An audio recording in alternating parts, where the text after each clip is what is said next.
Hello, everybody. Sorry, I couldn't get the button to work there for a second. Good start to the show, Chris. Hello, everybody. Welcome to the Interesting Modelling Company Sunday service. Here we are again, happy as we can be. We are an hour early tonight because we have switched over to British summertime. And as you can see, clearly we're in British summertime because I'm wearing a scarf, a hat, and outdoor clothing tonight because it is absolutely freezing here. Anyway, how you doing, Chris? I'm doing great. You know, over here in the San Francisco Bay Area, Mark Twain said the coldest winter I ever spent was a summer in San Francisco. So, you know, I feel your pain. Although obviously, quite obviously, the sun is beaming down here right now at 11:35 in the morning on a Sunday. So I see. I always, a bit like Drew, I always used to be a cold weather person. I would actually thrive in the cold weather, and I think as I have depressingly got older, I really can't hack the cold much these days. I think, especially since my holiday 3 years ago, I definitely can't bear the cold now. But yeah, it's age, Chris. I know that's what it is. It's age. Yeah, I know. You're enduring the privilege of being able to complain about things like this because many people don't. So that's true. That's very, very true. Shane from the incredibly cold Australia, he says, "Good day all. Now it's an ungodly time for modelling." Yes, it's because we're on quite a time difference here at the moment. Agent Fleming up in Scotland says 3 degrees centigrade here at the moment. And Ophir Cohen says, "Good evening all from Tel Aviv," where I imagine it's probably a little bit warmer. Right, Chris, we have got quite a packed show to do tonight, but you have some modelling project updates and other things. So shall we dive on in to, oops, Daisy, wrong one. Shall we dive on in? Oh, hello, Skyvan. It's not. Goodness me, I don't know why it's doing that. It's got the wrong. Let's try that again. That's what we were looking for. Oh, there we are. Yeah, that's your Academy Minicraft Lockheed Ventura. The PV1 in its completed state. There, it looks like a little bit in the fog there, but that's okay. It was illusions based, so it's probably the way it looked most of the time anyway. The kit is old, as we discussed in the past, but it's all finished now. All the parts are on. The rigging for the antennas is on there, which is pretty. You can't really see it in this picture very well, but it's pretty elaborate. And yeah, very pleased with it. My next step is to build a transportation box with it because I took it to a model club meeting on Monday in my usual way of packaging things, which is pretty effective for single engine props or smaller airplanes. And one of the gear collapsed, which was easy to repair. It also took out one of the gear doors and some of the actuator arms, and I've got to tweak those a little bit, but. Yeah, it came out the way I wanted it, and so yeah, you see the side doors open there. It's got a full interior. If you've got an endoscope or something, there was no real reason for me to go crazy other than the fact that I really enjoyed understanding the airplane. And you see the side markings there. That little cartoon which is applied at the factory the art was done for me by a fellow named Boris Ilchenko, who also built this aircraft. For the pilot years ago, and he had the artwork. He either did it himself or somebody else did a very good job of replicating what was on the airplane. But yeah, it's a collection of stuff. There's the open bomb bay doors, which I opened myself. the big Tokyo tank in there, and you can sort of see the camera poking out of the window in the nose. So yeah, I'm glad it's done, because I was honestly hoping to have it finished before Pat passed away. The pilot of this plane, Lewis Pattison, who was a very interesting fellow that I met, and he was sharp as a tack. In fact, his son, who was in his 70s, had a stroke, and Pat was taking care of him and driving him around at the age of 102. So Good Lord. quite the man, yeah. So he passed away, I think, in 2024, 2025. And but sharp as a tack up to the end. And he and I had a pretty good couple sit downs to talk about the airplane and the missions he flew. And I've written an article for Flight Journal about this, one of his missions to photograph one of the Kuril Islands. They flew from the Aleutians all the way to Japan, and the mission had 9 planes. Eight of them had bombs that they dropped to harass the Japanese and keep them busy. And then Pat flew this photo aircraft across the entire length of the island, north to south, and really fascinating story. When you start to look at the Japanese records, one of the people chasing him at one point was Hiroshi Nishikawa, who was one of the leading Japanese aces, and you couldn't catch a Ventura in a dive. It was 2 R2800 engines, just like a B-26, and put it in a dive, it goes really fast. So very interesting story, and it's a plane that people forget about because it served in patrol missions, sort of out of the way places like in the Marshall Islands and the Aleutians. And yeah, I'm excited. The Lockheed twins are beautiful airplanes. I'd like to build some more of these. I saw a picture of a Hudson today with rocket rails, which I thought was really cool. But yeah, all kinds of potential, and just put the work in and it comes out. So there you go. There we go. We've got some viewer comments. Andy King says, ooh, that's nice, Chris. I'm trying not to do it, Kenneth Williams, but oh, that's nice, Chris. And Mike Williams, not Kenneth, Mike Williams says, I saw this earlier on Facebook. Really like that, Chris. Nice work. I'll second that. It's such a pretty aeroplane, isn't it? And Paul Voyle says, I built the Revell 48 scale one of that. Very nice. I've got the Revell kit actually up in the attic. But yes, people are liking your Ventura, Chris, which is good news. I'm glad the Ventura, the 48 scale kit is the Revell one is really nice, and there are really no shortage of schemes for this thing. So you've got these combat schemes like this, but you've also have things like the post-war Canadian patrol scheme, which is spectacularly beautiful. You've got these other countries operating them, like Brazil, know, and yeah, it's a great subject. You also sent me some other photographs as well. What's the story behind them then?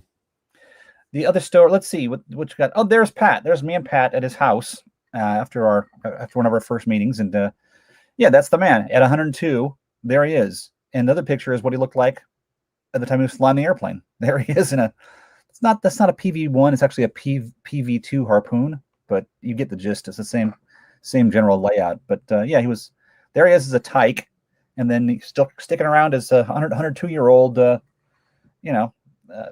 elder statesman. And one of the cool things about Pat is he saved, when they disestablished his squadron, VP-135, Pat collected all of the records. He had a shelf full of binders of mission records that was about 4 feet long. He saved all the documentation from his unit. So good Lord. Yeah, for a writer like me, that was like a dream come true. What was his surname again? Pattison, Patteson. And if you look in the Osprey book on the Ventura, or if you look in the Ginter book on the Ventura, you will see him mentioned by name. Yeah, I'm going to look him up after the show. I'm going to look him up this week, actually. It sounds like an absolutely fascinating character. But yes, and he built models, by the way. So he and I bonded over the fact that at the time we had just each finished a Fokker D7. So pretty interesting guy. It's so fun. This is probably the last World War II veteran I will meet, because just aren't around anymore, right? And having the privilege of meeting these folks and talking to them and connecting with them about things that they cared about, like airplanes, has been really a privilege. Yeah. Jerry Doyle says, beautiful aircraft, Chris. Yeah, I second that. you say about that these people, we're running out of these people now, and I can remember one of the reasons that they did a big splash in 1984 over the 40th anniversary of the Normandy landings was on the basis that we're running out of people. They might not be around for the 50th anniversary. Right. And I think the terrifying thing is, Chris, that I can remember watching the 40th anniversary D-Day landing stuff on the television 40 years ago. So an equidistant period of time has elapsed since then. And I'm thinking to myself, yeah, but 40 years ago, that was the modern world. And yet, if you went back to 1984 and traveled back 40 years, no, it's terrifying. It really is. Yeah, the march of time is relentless. And I remember when I was a kid in the 70s, they talked a lot about that, about World War I veterans. You know, down to the last few World War I veterans, and then you know, World War II was not that long after World War I. So yeah, it's yeah, like I said, it's been nice to actually speak to these people when I had a chance to do so, because and I wish I'd started doing it earlier.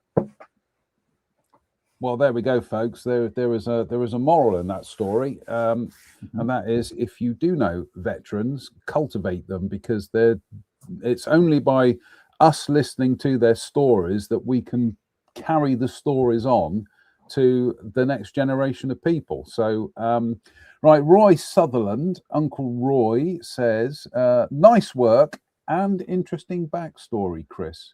Well, Roy helped the 919 on the back of the empennage there is Roy helped by cutting that on his silhouette cutter for me. So I appreciate it. This model wouldn't be done without Roy. Yep. And Mike Williams also says it's always nice to see models that have made a personal connection and an interesting story attached to them. Absolutely. Shall we, Chris, crack on with, exactly. I like your enthusiasm. Shall we crack on with the news tonight? I will apologise to folks if you can hear extraneous noises outside. It's blowing a hoolie here because it's British summertime, obviously. And I didn't mute the wind chimes, so they're going to be singing tonight. It's going to sound like the opening of Xanadu by Rush. So, right. And viewer Tim says, good evening, sharing a sofa with Ben the Basset this evening. Excellent. Right. Border, 35th scale, B-17 Flying Fortress. Now, this is very much a kind of, I'm not going to say a fad, but this seems to be a thing now where manufacturers are keying into 35th scale for aircraft as opposed to 32nd scale. Obviously, Revell is still doing 32nd scale Hunters and Meteors and things, but we have seen this surge in 35th scale aircraft. Obviously, it makes sense because it matches the armor scales, and it's not new in as much as 30 years ago we had the first 35th scale helicopters started turning up. I think it was Dragon and MRC were amongst the first, but yes, so Border are doing a 35th scale B-17, and we'll cycle through the photographs. People have been commenting on what they perceive are shape errors or detail errors. I'm not that au fait with the B-17, so I'm not going to say anything. But I can't tell whether this is a render or an actual model. I think it's a render, but I've got to say, me personally, I think the detail looks superb.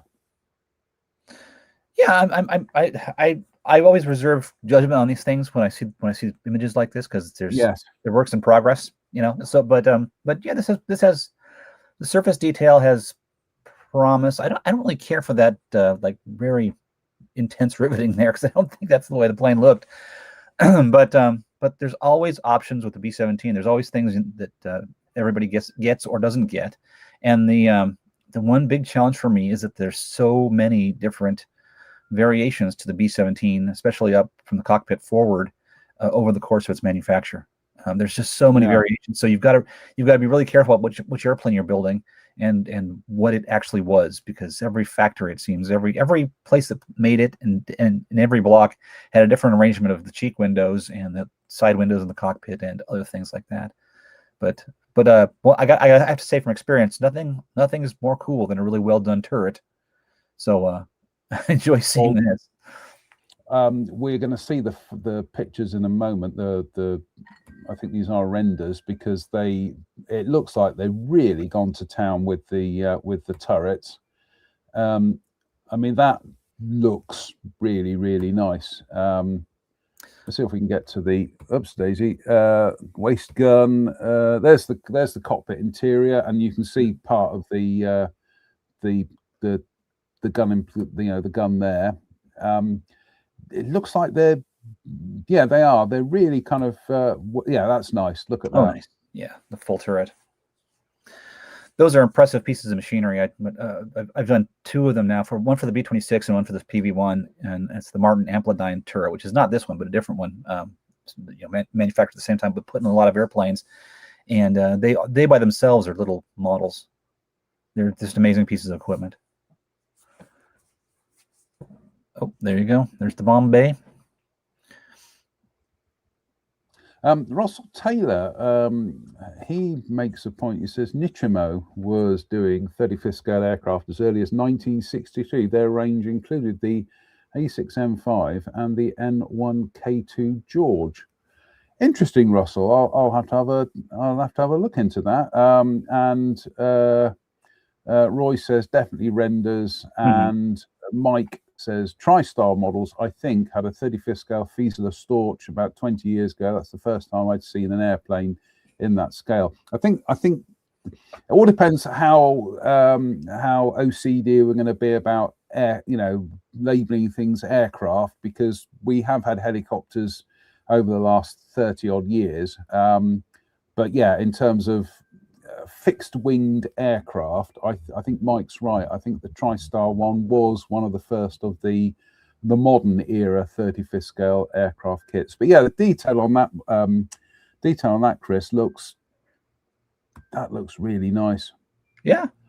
I'm not seeing anything at the moment that's putting me off, and I know surface detail is a very personal choice, and some people like that oil canning effect and others don't.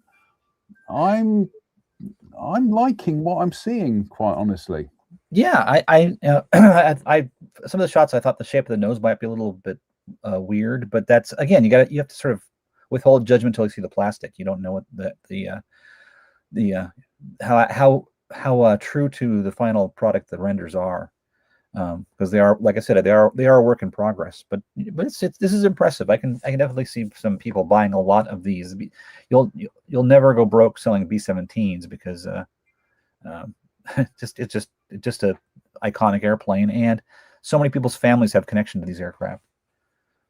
In the U.S. at least, a lot of the U.K. too, but in the U.S. an extremely large number of people. Yeah.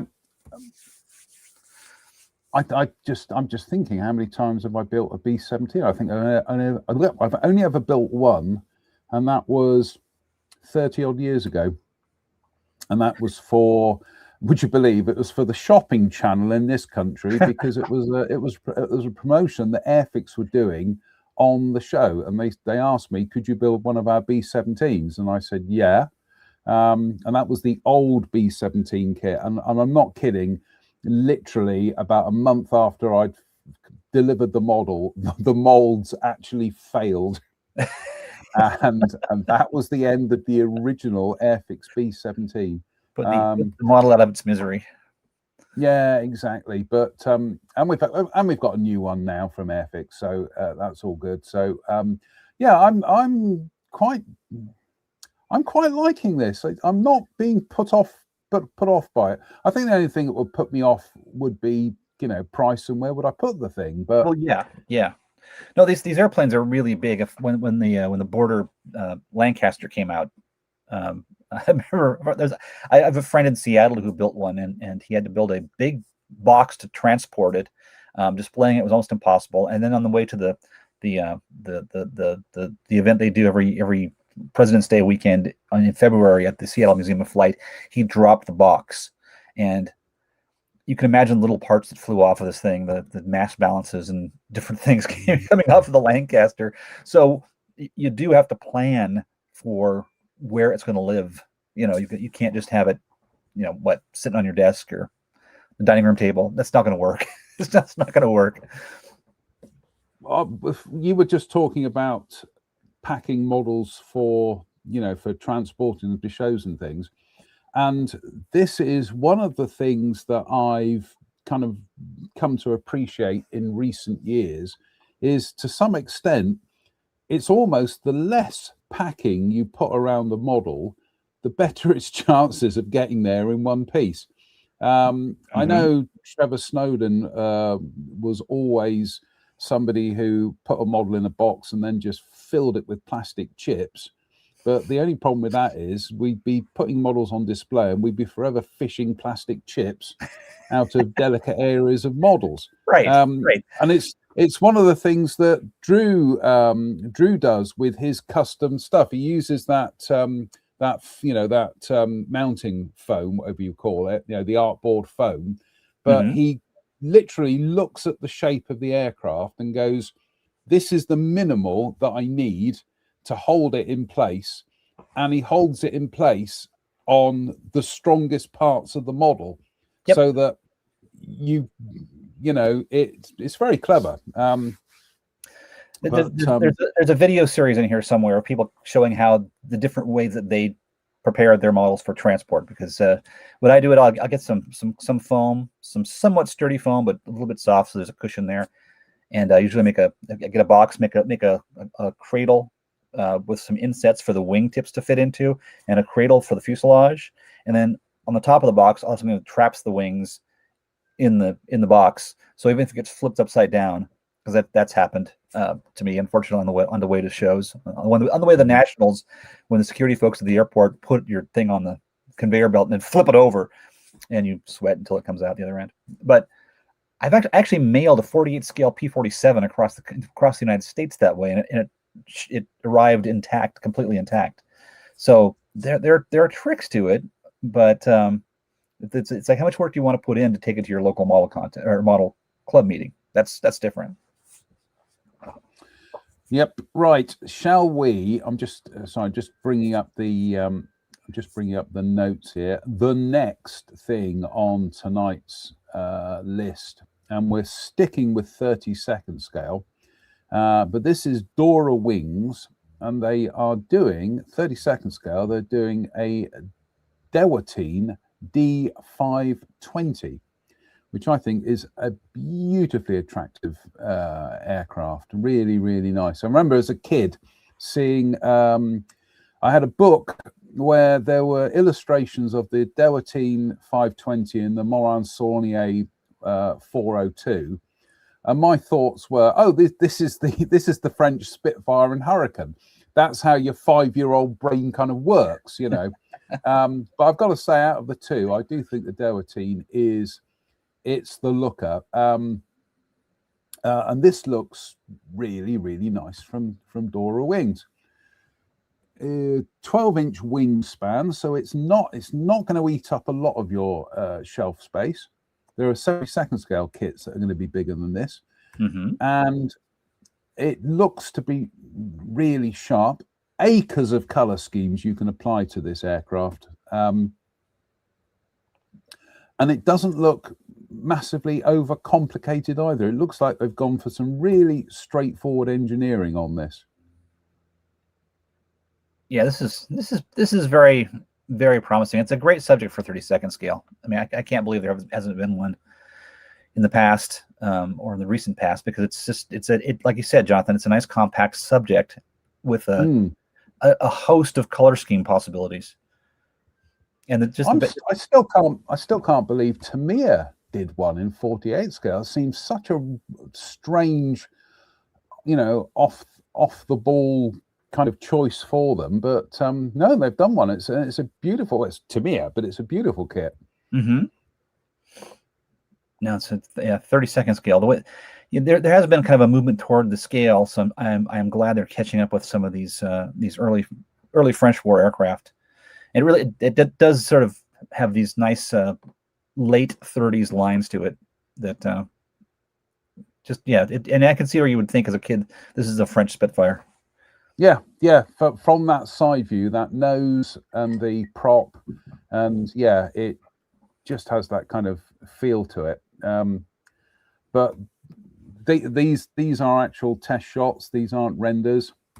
And I'm liking what I'm seeing here. And again, add this to the great big long list of something new catches JM's eye every week, and he starts thinking about how he'd like to build it. But what I also like, what you can see what they've done there is, rather than giving you the little quarterdeck windows as something that you glue into place, they've done it as an entire clear panel.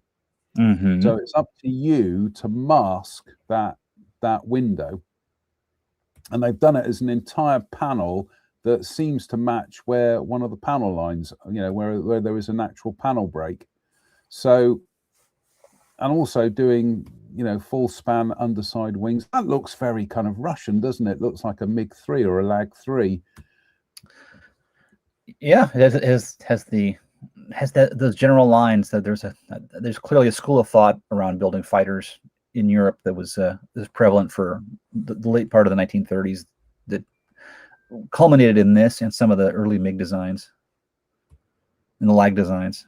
But it's a great subject. I mean, and look how far back the pilot sits. It's very air racing influenced. I was just going to say that was always one of the complaints about the Spitfire. Pilots, some pilots didn't like it because they couldn't see over the nose when they were, trying to land the thing. Mm-hmm. This one, goodness me, it's that I'm not saying it's got a long nose, but it's I think the propeller's in a different time zone. Make sure you've got an extra crewman to sit in the wing to guide you to the taxi on the taxiway. Yeah, Russell Taylor says the Vichy French aircraft are very colourful, even though they don't represent a good period in French history. Yeah, absolutely. They are very colourful. Just playing some catch up on some other comments here. Tim Maunder says, have a look at David Parker's B-17 transport package. Will do. James Skiffin says, evening all. I love that B-17 and on the wish list. Obviously, you're going to need a lot of SNJ paint for that. Vincent Blackburn says, D520, lovely, can't wait. Am I right in thinking that Hobby Boss did a D520 in 72nd scale, or did they do the MS 410? I know they did a little French aircraft. We'll get there in the end. And Tim says Finland had some. And Mike Williams says, I've said it many times, 32nd scale is the perfect scale for World War II single-seat engined fighters. And Travis says, Bulgarians with the mottled sides. I've got a model art sheet kicking around somewhere that's got Dewatine schemes on there. And there were some really... I think actually the sheet might be up in the attic with the Tamiya kit. So, but there were some really interesting color schemes. Do you know, this has got me wanting to dig that kit out and build it now, which is dangerous because I've got other projects that I need to finish off. So, wah. Hobby Boss did do a 72nd scale D520, by the way. I think it was one of their simple, easy assembly kits. So simplified. And Hasegawa did a 72nd scale one a while back too. So if you want to work up to it, you can start there. Yeah, there we go. I've just pulled it up on the screen here. Yeah, it's one of their easy build kits. Goodness me, are they really £10 these days? No, they're not. That's somebody doing it for £10. Somebody's doing one on eBay for £6. Sorry, I'm getting sidetracked here by Hobby Boss Dora teams, but it's because I haven't got enough models to build, Chris. That's right. Yeah. It's just sad. Underprivileged modelers with no stash at all. Right. Shall we move on to the next news item? And oh my goodness me, we go from dainty little French fighter aircraft from World War II to hulking great big post-war, I don't know, describe it, behemoth. And it is Modelsvit are promising to do a 48 scale Martin AM1 Mauler. if ever a name of an aeroplane summed up its character and its attitude, Mauler sounds about right. This is a monster, isn't it, Chris? Oh yeah, there's a preserved one up at the Evergreen Air Museum, and it is amazingly big, and it's got about 3,000 hard points underneath it, and they would load it up for demonstration flights with tons of ordnance, like this one here with 2 torpedoes. Or 3 is that 3 torpedoes? They stuck a torpedo on the center line as well. So yeah, it's a monster, and it was only doomed because it was just too complex to. It was pretty complex to maintain, and the Skyraider was around at the same time, much simpler, much more straightforward. But there you go. Look at that thing. That is aggressive looking, isn't it? Yeah, if you like building ordnance, you're going to love this. This is going to be 48 scale from Modelsvit. I'm just going to read you a bit of a blurb about it. The Martin AM Mauler is a single-seat carrier-based attack aircraft. Goodness me, make bigger aircraft carriers. Single-seat carrier-based aircraft built for the United States Navy, designed during World War II. The Mauler encountered development delays and did not enter service until 1948 in small numbers. The aircraft proved troublesome and remained in frontline service only until 1950, when the Navy switched to the smaller and simpler Douglas AD Skyraider. Maulers remained in reserve squadrons until 1953. A few were built as AM-1Q electronic warfare aircraft with an additional, crewman in the fuselage. Entered service in 1948, retired 1953, so that's barely 5 years, 151 built. Yeah, I think this is comparable to like being the U.S. Navy's Firebrand. You're right. It does look firebrandy, doesn't it? Same sort of mission, same sort of really ambitious objectives in designing this giant monstrosity, and just was sort of the realities of the time passed it by. This looks beautiful from Modelsvit. I'm loving the drop flaps on it. Yeah, it's a lot of ordnance, isn't it? Look at that gigantic wing! Like they stuck 2 garage doors on this airplane. It's huge. Yes. Yeah, so with a bit of a theme tonight, talking about transporting models. Yeah, you're going to have to build something to transport that. And in fact, I think what Modelsvit are showing you here is the ideal way of transporting it, which is upside down. It may well be, yes. Yeah. And here are some actual test shots.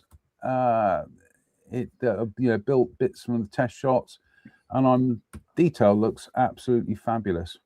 And folding wings. Goodness. Yeah, and folding wings. What a time to be a modeler, eh, Chris? Not too shabby. Yeah. No, you're getting high quality kits of things like a Martin Mauler.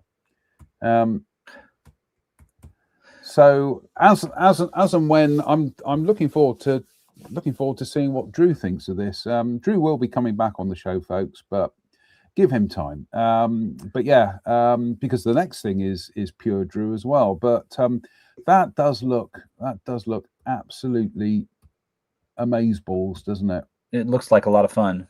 Look, that just the care they gave the wheel wells is really exciting, and Yeah, and all that ordnance on there, like you said, Jonathan. If you like building one torpedo, you'll love building 3. Yep.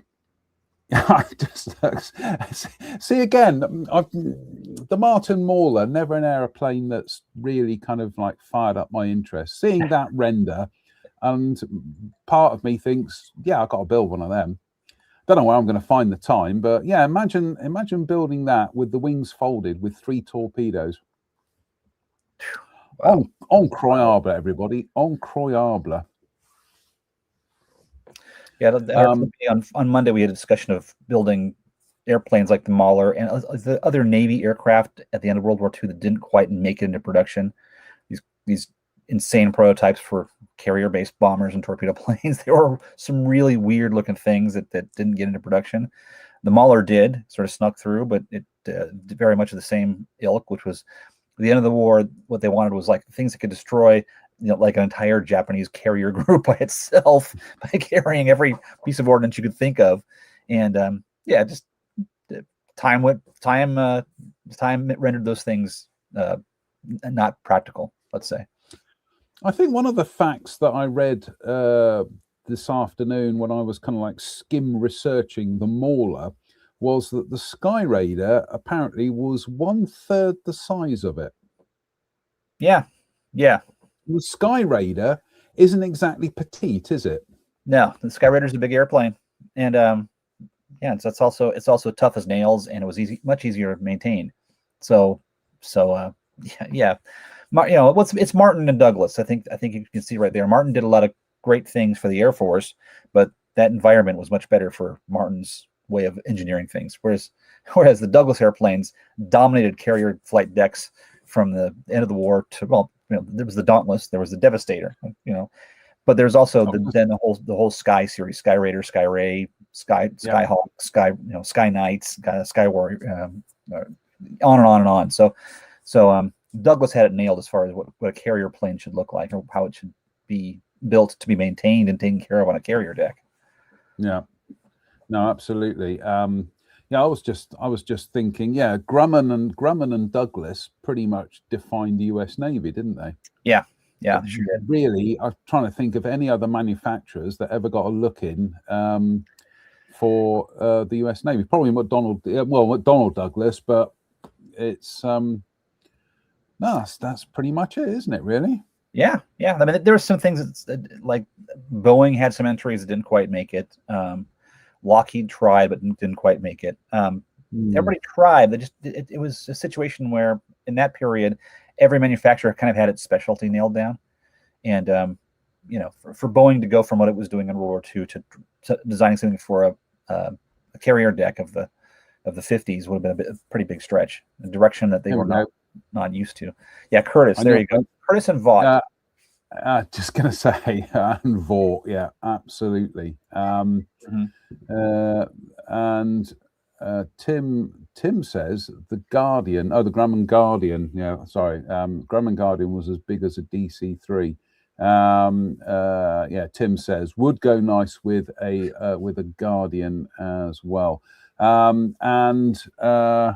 Radkomitov says, be advised that the kit will be released in the variants basic pack on the renders and Profi pack with foldable wing consoles. Thank you for that, Radko. That's awesome. That's interesting. Thank you so much. And Russell Taylor says Martin should have stuck a turboprop on the front, and it will have followed the same development path as the Wyvern. Yep, well, that's the A2D Sky Shark from Douglas, which is got a turboprop and is truly a massive aircraft. And again, expected to work off of aircraft carriers. These huge things.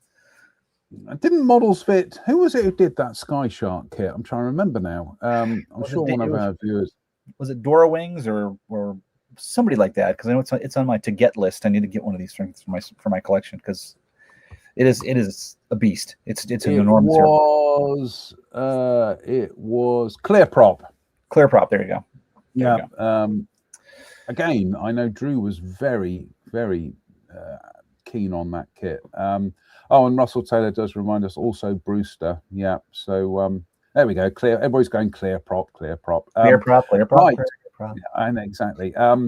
Right. Next, Modelsvit. They are adding to their Mirage family. And they're doing the Mirage 2000N. I'll tell you a story about the Mirage 2000N when we've done this news segment. But some very nice color schemes for this. Again, you really can't go wrong with we can't go wrong with Mirages when it comes to color schemes, but the 2000 has some very nice finishes. I like the desert one. And this is just beautifully molded. It's really, really nice. So we've got technical issues here tonight. There we go. And Modelsvit know how to, obviously they know how to mold things, but you know what I mean? They know how to pack the maximum amount of detail into something without making it overly fussy. Mm-hmm. Now this looks nice. I haven't built a Mirage myself, but I'm keen to do so since our estimable friend Drew is such a huge Mirage fan. It'd be almost like a tribute build to him. Yeah. Now I built. This is where StreamYard need to have the wibbly wobbly going back in time effect thing. But I built the Hella 48 scale 2000N back in checks notes 1992. So that's only 34 years ago, Chris. Yep. In the box, it looked beautiful. Really nicely molded kit. When it came to building it, nothing fit. You were fighting it all the way. And it was the same story back then with their Super 8-on dards that they did. They did a whole range of 8-on dards, and also their Sukhoi 27 that they produced, and also the MiG-29. Now, from that Hella period, the MiG-29 was probably the better fitting of the kits. The Sukhoi 27, just nothing fit on it at all. Sorry, I'm just trying to bring up an image here. But nothing fit on that kit. And with the Super 8-on dard and the Mirage 2000, again, you were just battling them all the time. Now, I was told that part of the problem was that in order to get that kind of beryllium copper look and give it the kind of the glossy sheen that made it appear to be kind of like, something from a Japanese kit company, is that Hella put a coating onto the molds at the final stage just to take the edge off the spark erosion. But the problem there apparently was that because you're introducing something into the mold after you've done all your test fitting and checking, throws the fit out, doesn't it? Yep. It's just like pre-painting something and then on a kit with really tight tolerances, and then discovering you've suddenly made it not fit. Yeah, exactly. Yeah. I'm just going to show this. So they're 48 scale Super 8-on dard from the early 1990s. It looked great in the box. The box art was beautiful. That is absolutely stunning. It's a fabulous piece of box art. But let's bring the let's get rid of that, and let's bring the screen in. Sorry, folks, this is StreamYard not playing ball again. Remove. There we go. Add. Ooh, come on. Stop screen. Right, let's try it again. Share screen. Wish they'd make this easier. especially for a klutz like me. There we go. Hella Super 8 on Dard. There we go. What a fabulous piece of box art. It's absolutely stunning. And like I say, the kit in the box looked great. Great box. You know, everything about it promised right up until you started cutting things off and trying to glue them together. And then the fight was on. Andy King says, I gave up with the Airfix Mirage 48 scale Mirage 2000 and it went into landfill. Rebox of the Hella kit. And yeah, but I've got to say, thankfully, new Hella look to have really upped their game. So yeah, and I know when Drew was last up here and he was looking at their E2 Hawkeye, that's a very nice kit. So yeah, these Mirage kits that have been coming out from various manufacturers have been huge steps up too. So it's pretty exciting. Yeah. Mike Williams says, I built the 148 scale Super 8 on Dart without major issues. Loved it, in fact. Well, do you know what, Mike? Perhaps I'll have to go back and revisit that. I think it was the Mirage 2000 that I had a battle with. I'll have to dig out my review that I wrote of the Super 8 on Dart kit. I'm prepared to be wrong on that. So, let's have a look. Gavin Blackburn says, I built the Super 8 on Dart. The real weird thing was the tailplane seemed to be modeled upside down and they were handed. Yeah. I must revisit that kit at some stage. But yeah, that's Models Zvit. And they do know how to make model kits. So right, moving on, we have this 144th scale, and this is Mark 1 models, and they are doing an injection molded de Havilland Heron. Again, what a pretty aeroplane, and there's no shortage of color schemes for this. They've listed what the I think there are different boxings there. So they're doing one in military service, they're doing one in Dragon Sudflug, and I think that's Latvia, and then Martin's Air, Fiji, and Heron. But this looks a bit tidy, doesn't it? Oh yeah, very, very straightforward, and again, a beautiful subject that has never really gotten its due. These planes like the Heron and the Dove never have really gotten their due anywhere. But this is nice. This is neat. I like their little tail stand, just in case you don't want to try to overload your nose gear with weight. Yeah, well, I think the thing is, I get the feeling there's probably not anywhere that you can stick nose weight in this kit. I'm just wild guess there, but yeah, that's a help. I prefer, you mentioned the Dove. I prefer the Dove. I think the Dove has just got a bit more balance to it, but the Heron's nice. It's de Havilland. De Havilland didn't make ugly aeroplanes, so no, they did not.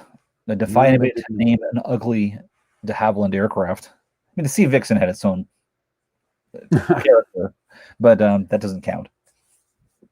Oh, I think the Sea Vixen's got a certain brutish charm to it. So, but yes, so this is Mark 1 models in 144th scale.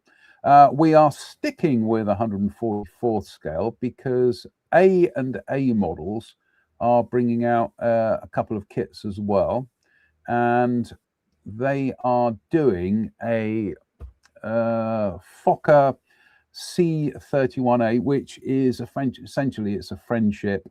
But I'm going to read you the blurb on this because scrolls down. We haven't had a scrolls down for ages.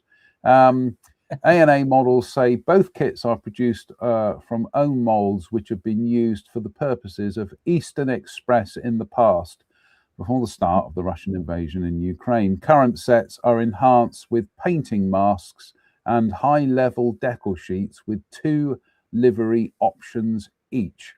So here is the we'll call it a Fokker friendship just for ease. And we've got a sneak peek of the decal sheet there and some of the plastic parts. And there are your the Army Golden Knights drop ships. That's pretty cool. That's the parachute demonstration team. Mm-hmm. So that's a neat subject. These last two releases have been. I have friends who build airliners. I know they will be overjoyed that this is available again, and that the Heron's available, because they're not really well served once you get past the big iron. Yep. And they're also bringing out 144th scale Shorts Skyvan. Now, we're going to come to something in a second, which is going to be an exclusive for tonight's show. Ooh. And that one you can see there is part of the pink Skyvan display team. So there is the kit. Does not look like a complicated kit, Chris, does it? And no, it does not. And that does looks beautifully efficient. And there are the two schemes in the kit. So you've got a pink Skyvan one, and you've got an Argentinian Navy one with the radome at the front. But those of you who have your 2026 Airfix catalogues will think, hang about, pink Skyvan, didn't we see that in the catalogue? And indeed you did, because they're bringing back the Skyvan in the Vintage Classics range, but to ring some changes and make it a little bit different, you're getting a new secondary scheme.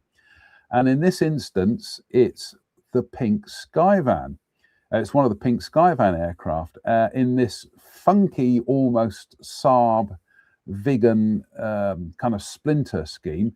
Here's the exclusive, folks, because that's the color scheme layout from the Airfix kit. And Hornby gave me permission tonight to share that with you. You're probably thinking, hang about, that's got 5-bladed and 7-bladed props that aren't in the kit. No, they're not. What Airfix are giving you is, in the instructions, they'll give you a link to their website so that those of you with 3D printers can download an STL file and print your own props. Wow. So there we go, folks. And that's the artwork I did. So we got a lot of help from Pink Skyvan. They were very, very, very good with us. So yeah, there's going to be a lot of masking for that scheme, and there are a few decals to put on there, including the shark mouth. Shark mouth? No, I wouldn't call it shark mouth. Smiley mouth. But there you go, folks. But that's A&A Models doing 144 scale Shorts Skyvan and a Fokker friendship. Nice. Even if they are older molds, it's nice to have them available, for sure. Even if they are older, it's nice to have them. Yeah, no, absolutely. It adds to the mix, and it adds to the variety as well. So we are coming along to the last deux items for tonight. And we've had a lot of aircraft. It's been aircraft heavy tonight. So we're going to depart this evening, ladies and gentlemen, with something different, and it is TACOM.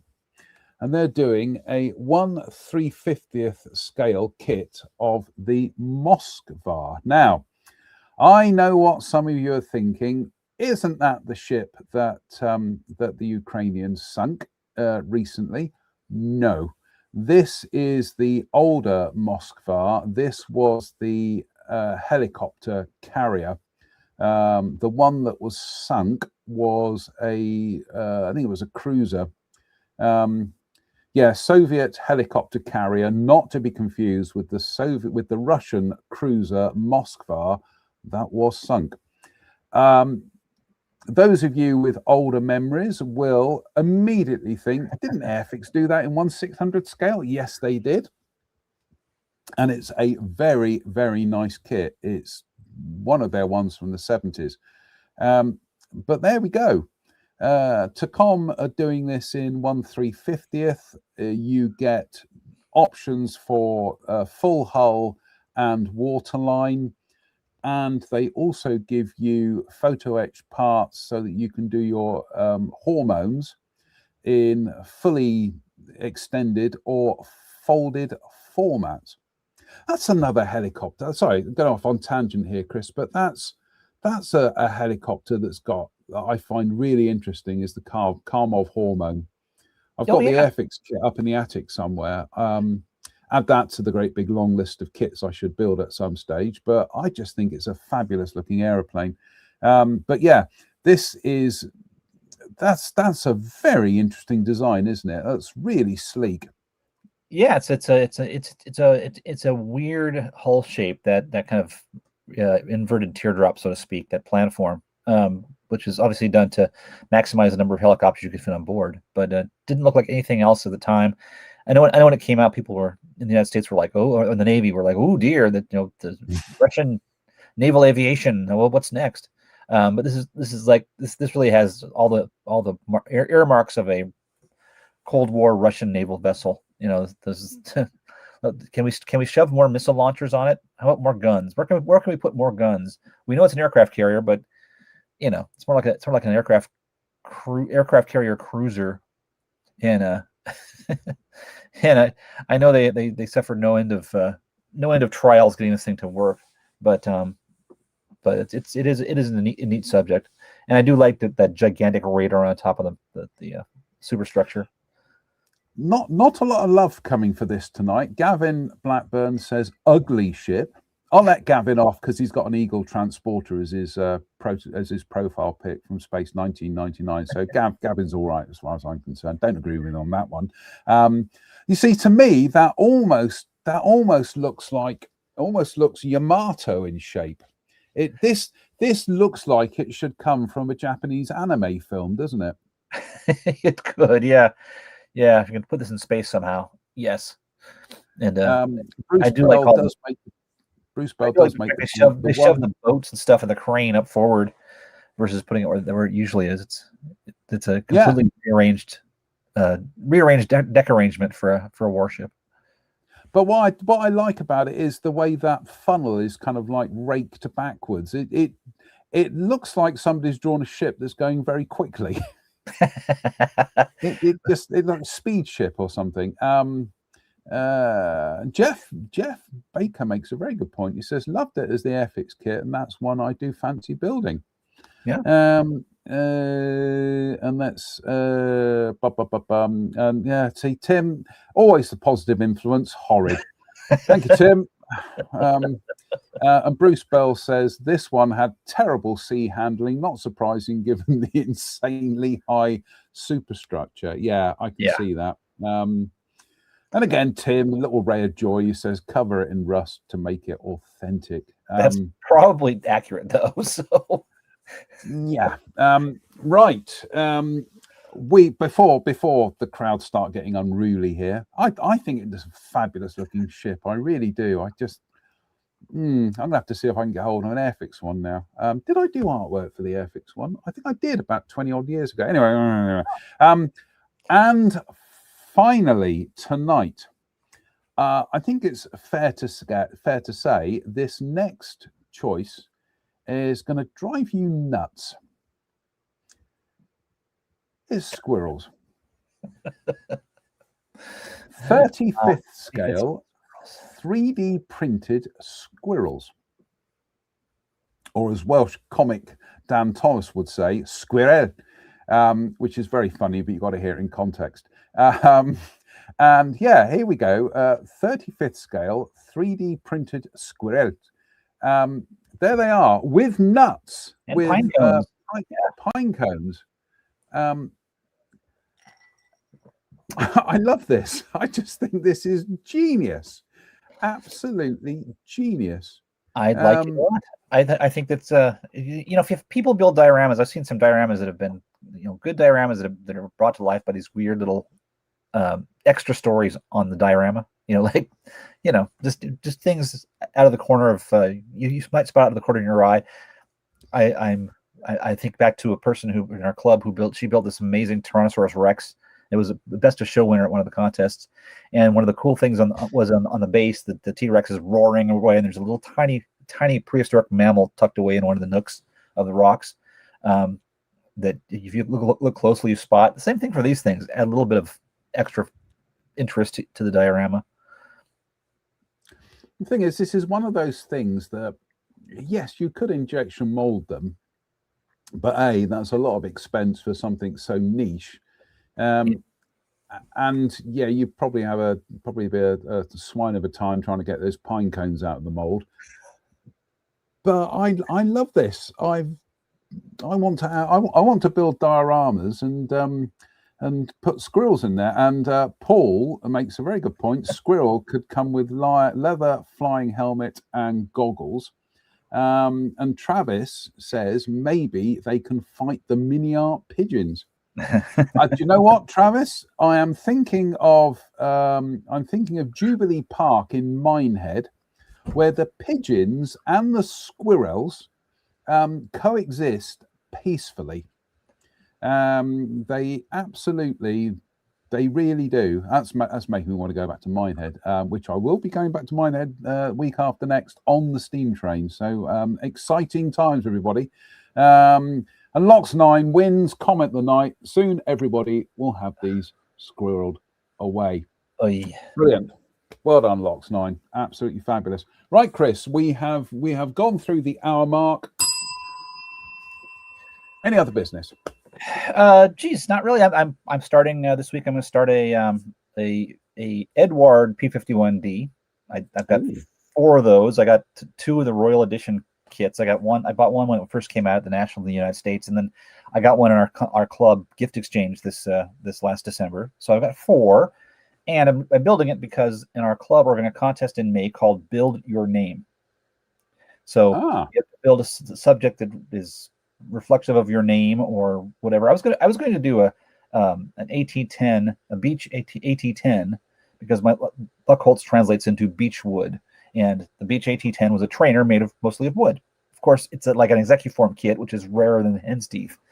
However, some imbecile wrote this book about the 4th Fighter Group way back when, and included not that guy, and included purely out of not out of vanity, but because it's a real thing.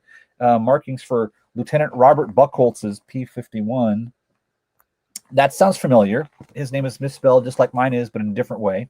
From the original German, and straightforward nose art, just Susie, the lettering, the style the 4th Fighter Group used. So I'm going to build a 4th Fighter Group Mustang.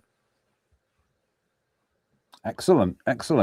I am hoping this week to finally get some more bits on with the ICM Hamden. I'm afraid life has got in the way in the last couple of weeks, and I've really not had the chance to sit down and progress with it, which is why there have been no updates. But I am looking forward to finally getting the fuselage and wings together, and that's going to be exciting stuff. And then when I've done that, I can use my SMS Dark Green Dark Earth on it, and they're fabulous paints. If you've never used SMS paints, Chris, they are beautiful. Absolutely. Yeah. Your airbrush will love them.